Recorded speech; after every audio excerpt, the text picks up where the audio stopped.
Welcome to the Rant. Day 145 with no power. That's going to end tomorrow morning. And we're coming from, once again, an undisclosed location in Bruce Campbell's backyard.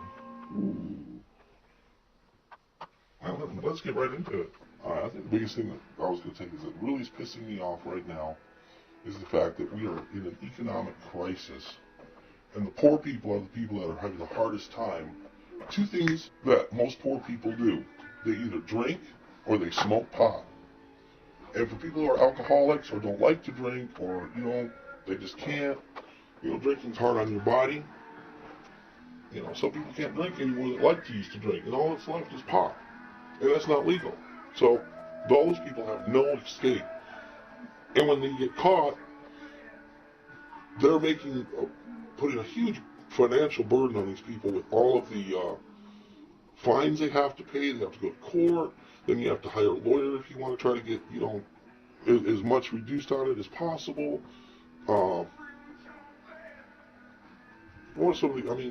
got the classes you have to go to.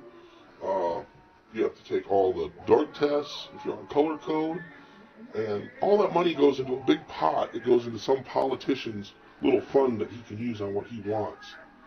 Instead of it going out to the people, and the people, it's just hurting the poor people a little bit more. And something that doesn't necessarily have to be done. Bust some fucking crack dealers, people. Bust somebody who's got some money. Somebody who can afford to pay for a lawyer. They'll still get off light. None of these big drug dealers ever stay in jail very long. The problem is they're always, letting them snitch out people so that they get right out back out on the street and boom, they're making 30, 40 grand a month again, driving, better cars than the police do. Start busting some of these people, I don't care what people do or what they sell, but, if you're going to go after something that has a history of hurting people, between meth and crack and the addictions, nobody gets addicted to marijuana. When was the last time you heard about someone giving some sex to somebody so that they could get $10 to buy a dime bag? You don't hear it, man. It does not happen. People might take, I got paid, I only got $10 left, but hell, I'm going to buy a bag of weed. That might happen. But hey, how many people do that with alcohol? How many children go hungry every night because their family's alcoholics and their parents go out and drink? It's no different. In fact, it's worse. I've never known any potheads that did that. Hell, they made sure there was food in the house.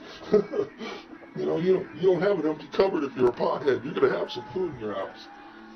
So, at least there the kids are eating. I've seen many families, been close to families that watch them buy a bunch of beer and not take care of their kids.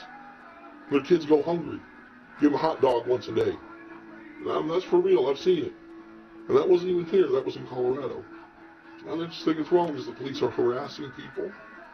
Then they've got these, like I said, they pick these crack dealers and crack houses to be snitches.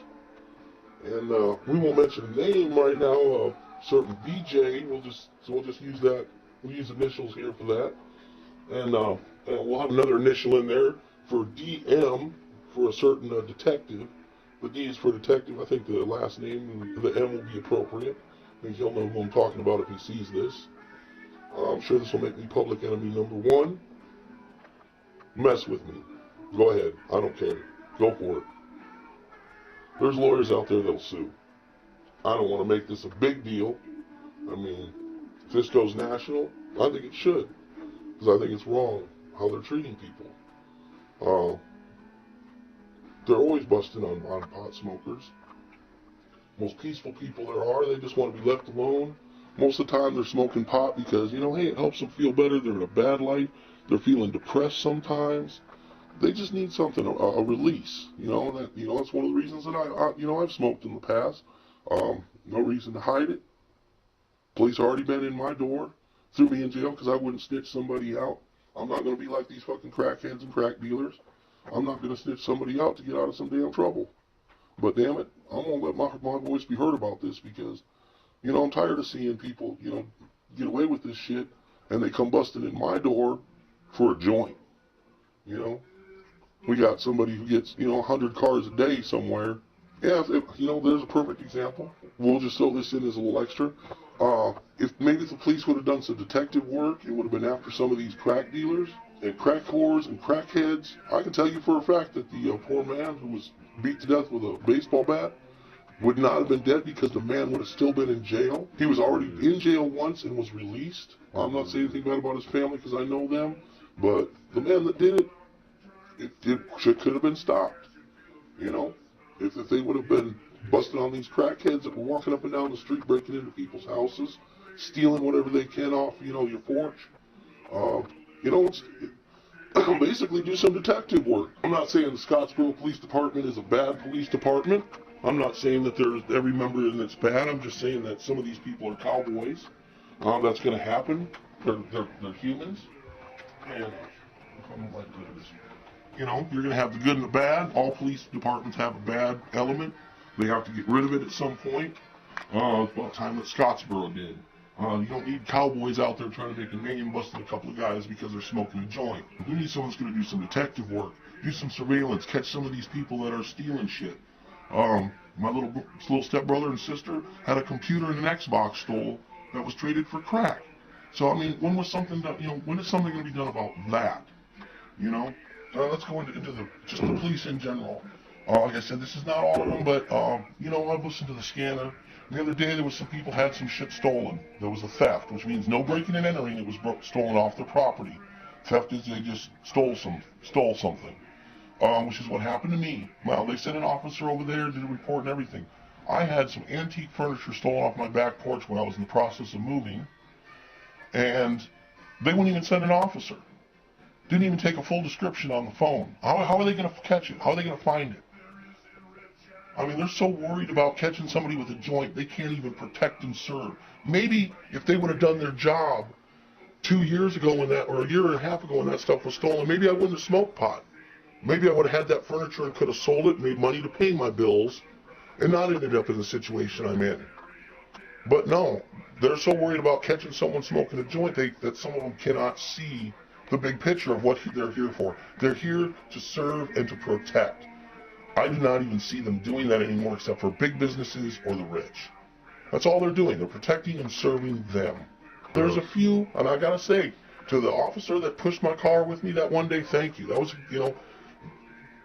you're a knight compared to some of these, all right? I mean, you did a good thing. True cop. A true cop. True officer of the law. Old school. Yeah. And he was a young man, which really surprised me. A lot of them come out there very cocky. Hey, I'd probably, if I had a gun and I had a badge and I knew that I was above the law to some extent, I'm sure that I'd be pretty cocky too. I mean, most people, you get a little power, it goes to your head. I've been a manager, it goes to your head a little bit. Let's face it, the ultimate power is having the power of life and death, and that's what that gun represents. That's why a person needs to be such a stalwart person to their beliefs of the morals and ethics that goes with being a police officer. And I just want to say that real quick, the mandate of the police, that's why if you look at ancient Rome, and what was it called? Not the Praetorian Guard, but it was the prefectures. The prefectures of the city.